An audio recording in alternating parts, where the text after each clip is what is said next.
Dude, we warned the community last week about the pump and dump that was bound to happen. Oh my God, we did. And right now it looks like we are in the splashdown to dump zone. I want to talk about some underrated comics this week on the Trending 10, like other things that you should be consider buying. We're kicking off the list with James Tynion, An Invisible Man Can Rule the World, the hottest trending comics of the week. Hit the subscribe button.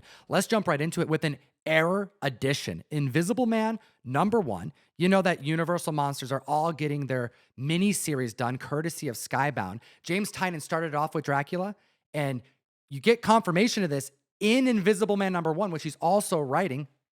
Artwork by Danny, by the way. Outstanding. He said that this was the one that he called in the beginning. He said, I'll do Dracula, but hold off on giving Invisible Man to anyone else. This Error Edition was a thank you variant that they released, and the interiors were supposed to be completely blank.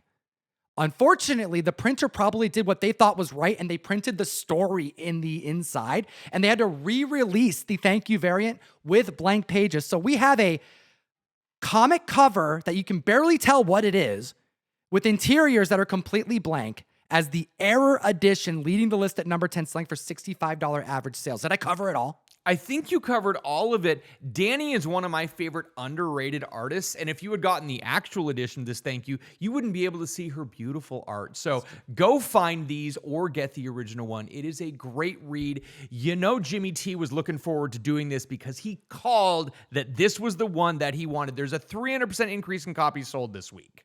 Number 9 on the list. Have you hit the like button yet? We have Avengers 144. This is when Patsy Walker goes superhero, becomes Hellcat in Marvel Comics. She debuted in the Golden Age. She was a television personality who actually made the crossover to superheroes, seeing $45 average sales, $811 for a CGC 9.8, an increase of copies sold of 333% for good reason. We're all expecting to see Kristen Ritter. Right. Jessica Jones. This is like having Daredevil come back and not having Karen Page and Foggy Nelson. So very likely we're going to see a reprisal of Patsy Walker. And she became and went kind of full anti-hero Hellcat in the Jessica Jones season 3, the final of the Netflix era of seasons. Dude, I think this book is undervalued. We haven't talked about this book in nearly 3 years. No. There has been an increase of 12 9/8 in 3 years, which is like really little with how many books spike up in census count, but there's only a grand total of 35. For a book that came out in 1976, what do you think? I think this is one of those books that people just haven't gotten graded because there are a bunch of Avengers from this era that I personally have that are VF or better.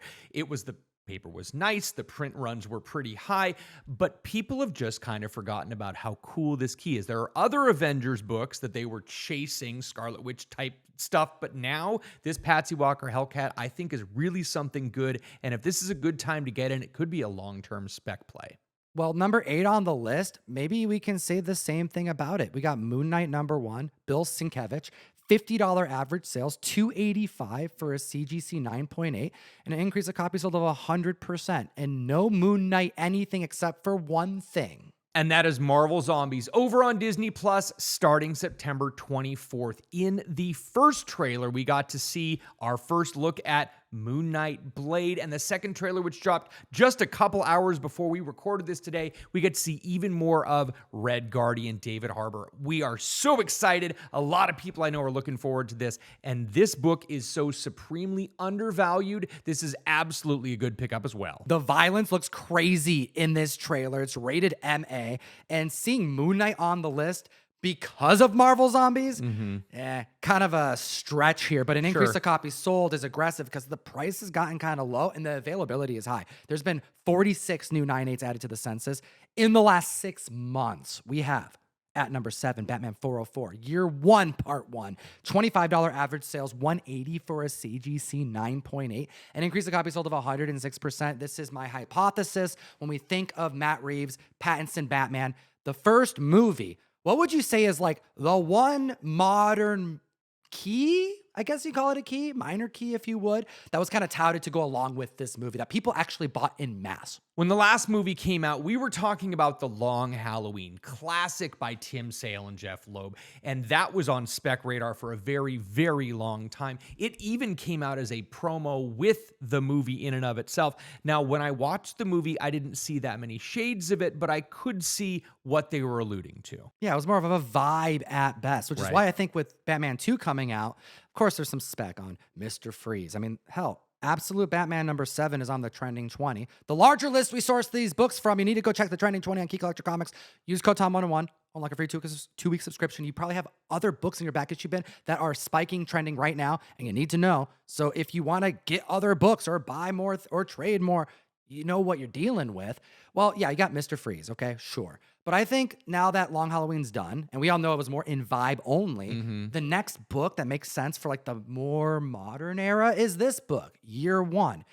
Until we find out who the actual next villain's going to be. Over this last week, we heard from Matt Reeves, and he went on record to say that his Batman franchise is his own. This is Elseworlds. I think that was actually the quote. He said, it's Elseworlds, but it is DC. But what the future brings and what I'm doing will be clear when it comes.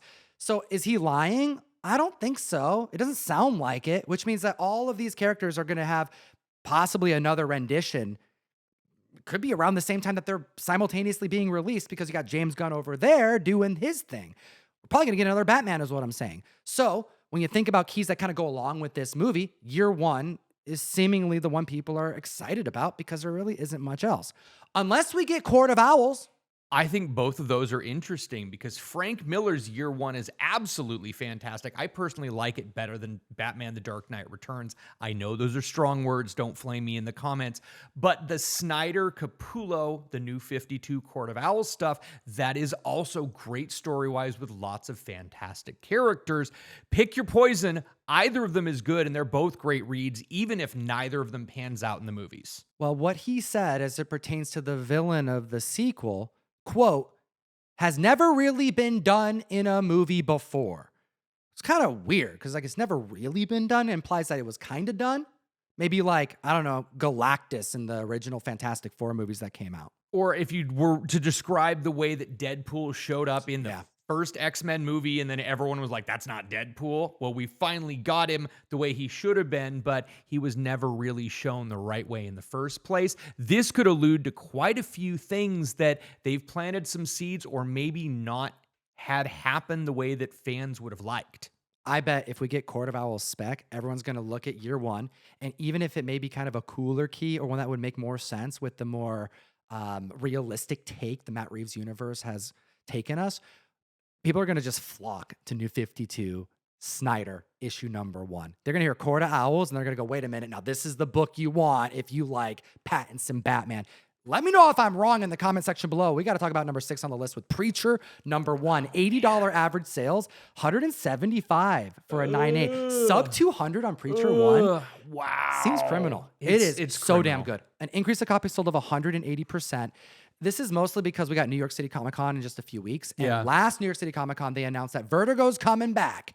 Well, this New York City Comic Con is going to be the announcement of what's coming back. They have a slate of celebrities. They haven't said any announcements. I imagine it's got to be pretty big because I think the first thing we all thought was you should have done Vertigo before. Wasn't Black Label supposed to be Vertigo? Is this officially them saying, damn it, we should have just made these normal comic size and just redone Vertigo? It's really interesting because, DC has had a couple misses with this thing where they're not going to call it Vertigo and then they're going to call it Vertigo. And then we released like a whole bunch of other stuff that could have been Vertigo related. I don't know. Last time we were talking about this book was when there was the AMC show. It was scorching hot. It does not diminish how great of a read this is, in spite of the fact that the show wasn't very good and it didn't really have that much to do with the comic book. But if Vertigo is coming back and it's the real deal, we could see reboots of some of these excellent things that are Vertigo properties. I want to see them do Batman on Vertigo and we see his junk. And then we've gone full circle here, ladies and gentlemen. #5 on the list. There's somebody who knows what I'm talking about in the comment section. Amazing Spider-Man 328. 1990. This is McFarlane's last Amazing Spider-Man cover.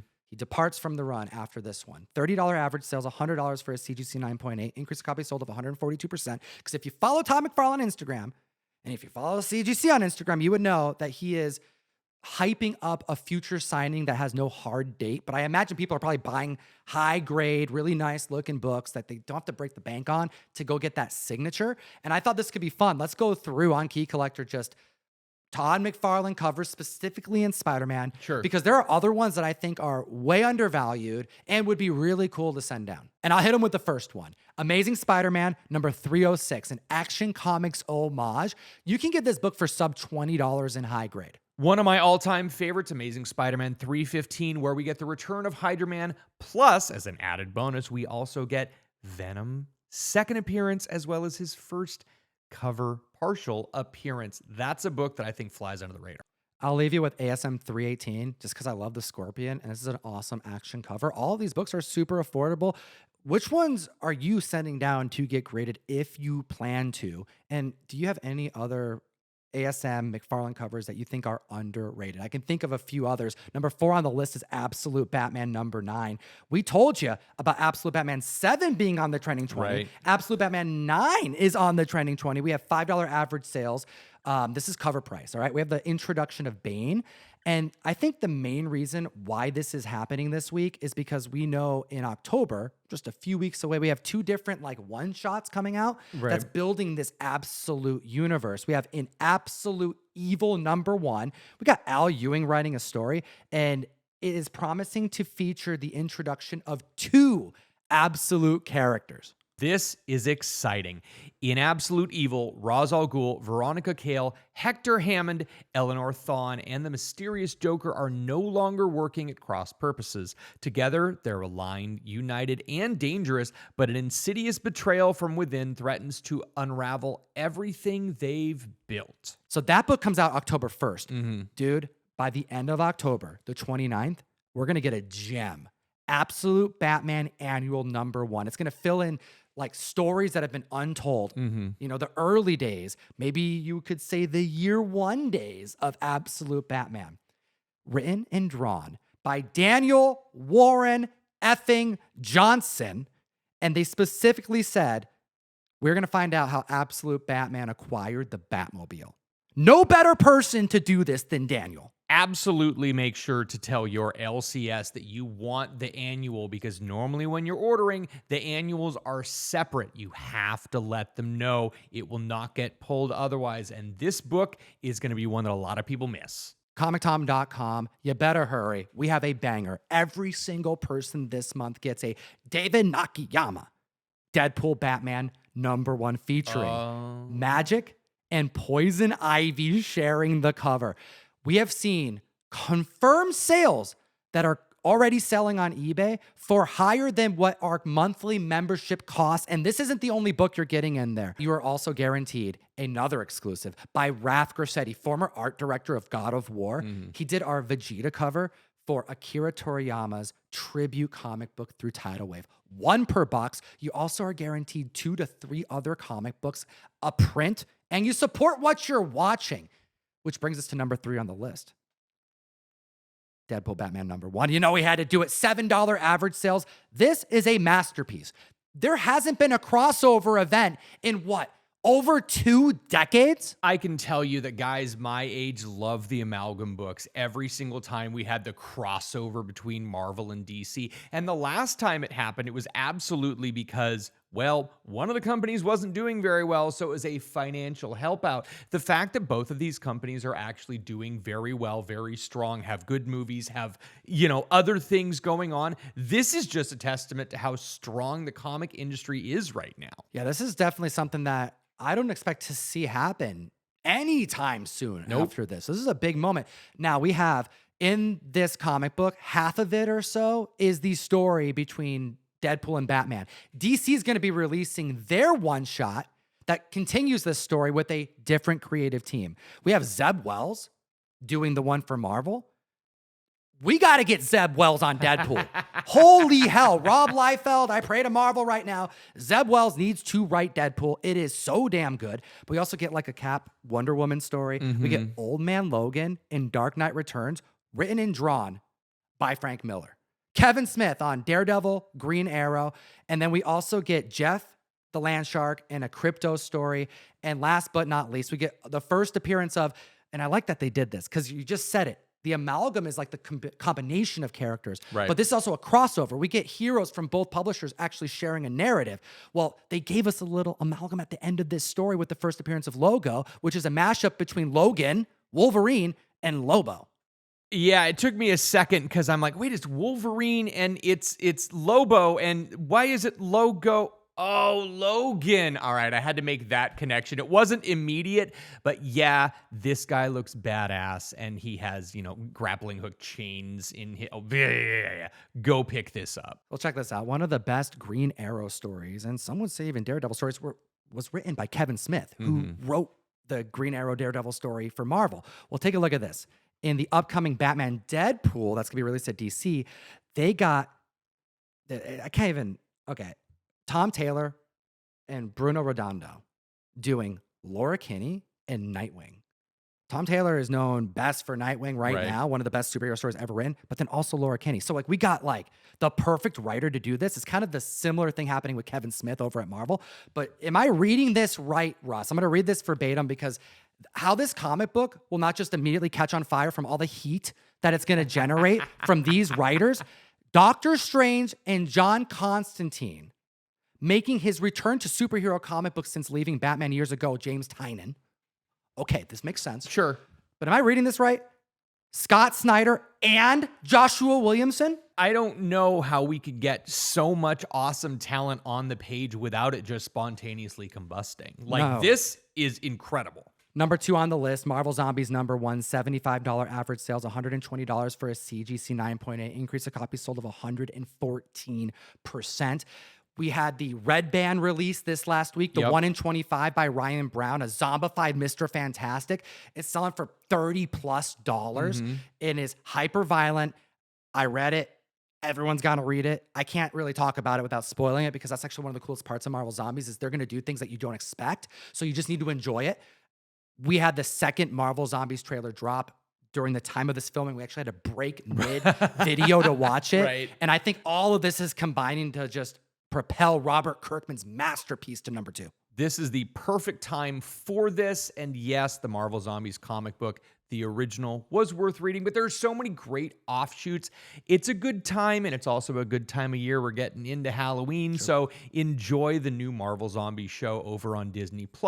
Go pick up these if you can, or read some of the other Marvel Zombies volumes or crossovers. It's all good stuff. Dude, we warned the community last week about the pump and dump that was bound to happen. Oh my God, we did. And right now it looks like we are in the splashdown to dump zone, guys. Don't get shit on you. No. Number 1 on the list, Red Hood number 1. $25 average sales, $40 high raw sales.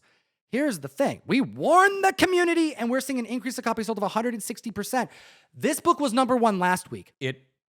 Over 2,000 transactions recorded by Key Collector have taken place in 7 days. And I think the proof is in the pudding. This book, if you look on eBay, $13 on auction within days of $40 sales. And this is not the only book that's on the Hot 10. We also have the Jim Lee 1 in 50, which has heights of $300 in the last 7 days. There's even $200 sales. There's $150 sales.